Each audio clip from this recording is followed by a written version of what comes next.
I wanted to actually get you to respond to how you were characterized in the Times of Israel, covering your intervention today.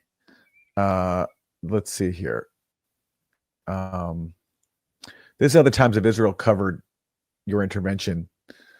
Okay, my screen is freezing, so I'm not gonna show it just because it's. Well, if you just throw it in the, just message it to me in the. Well, chat. I'll just read it to you. Okay, this is the Times of Israel. Engaging in an apparent anti-Semitic dog whistle, Blumenthal claimed that Blinken's grandfather was an Israel lobbyist, adding, quote, "Are you compromised by Israel?" So they're accusing you of engaging in an apparent anti-Semitic dog whistle by pointing out that Blinken's grandfather was an Israel lobbyist, and then asking the question, I think a very fair one, are you compromised by Israel? That, according to Times of Israel, is anti-Semitic. Let me see if I can pull up the book that he published, because it'll tell the whole story. But the reporter might have been so stupid that they didn't even know that. Oh, you know what? Actually, look, I know you're talking. Well, Dave DeCamp posted something from Blinken's obituary from the grandfather of Blinken. Well, here's the New York Times. Before you put that up, this is his obituary of Maurice Blinken. Yeah.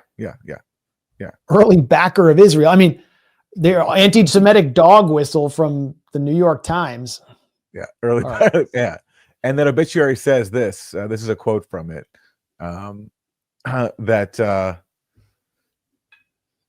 So this is Blinken's institute.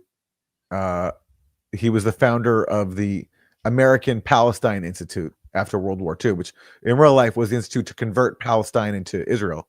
And the New York Times says Blinken's institute's report is said to have helped persuade the U.S. government to support the establishment of the state of Israel. So how is it anti-Semitic to call this guy an Israel lobbyist when his own obituary in the Times credits his lobbying for founding the state of Israel and helping the U.S. recognize it?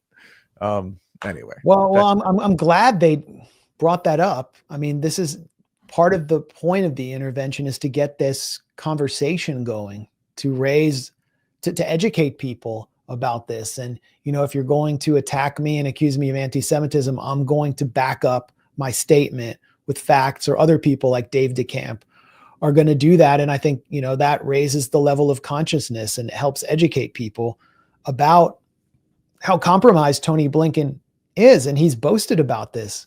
He said at a 2006 meeting of AIPAC, for example, that his commitment to Israel's strength comes to him through his ancestry, or through his family's heritage of being involved in the Israeli project.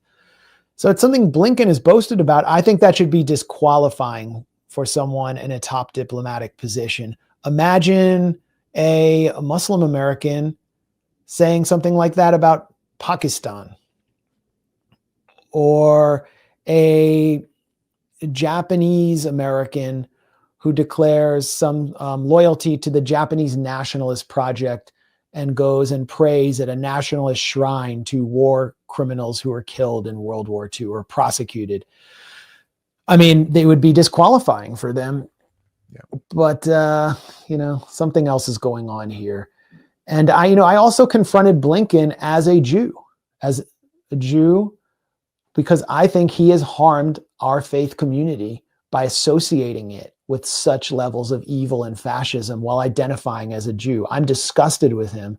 And, us anti-Zionist Jews we're left to clean up that mess in a mostly Gentile society. It's very damaging. It's very dangerous what he did. And he knows who I am. He knows me. I hope he, I don't know if he has anything inside him, if he has any conscience, but I hope he thinks about that one and what he's done. Well, again, let me just express my gratitude to you and Sam Husseini for that intervention today. For a lot of people, it was cathartic to see Blinken, the face of this genocide from the U.S. government's perspective, being challenged on it and ruining what he thought, I think, would be a moment of triumph for him, appearing before a room full of journalists and therefore pretending as if he's committed to free speech and freedom of expression and a free press.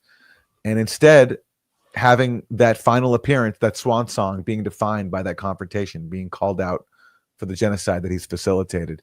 And the whole mirage of his whole shtick of being a diplomat, putting on a suit every day, going around the world, doing all these photo ops. He loves to brag about how he flies all around the world, logging miles everywhere. Doing what?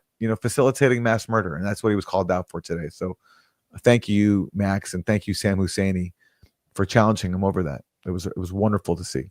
Yeah, thank you, Sam. And thank you. I mean, you had the quiet car confrontation with Chris Coons, and this isn't over.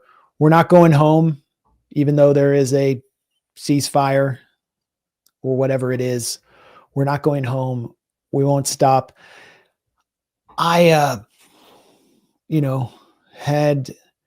wouldn't say I stepped away, but I hadn't been focused on Israel-Palestine with the same level of intellectual and political intensity as I had years before, until this war erupted. And so, and I know you feel the same. Yeah. It's kind of reinvigorated me in a lot of ways. And it brought me together with a lot of new activists and a new generation. And we're not going home. These people are still out there. They need to be held accountable.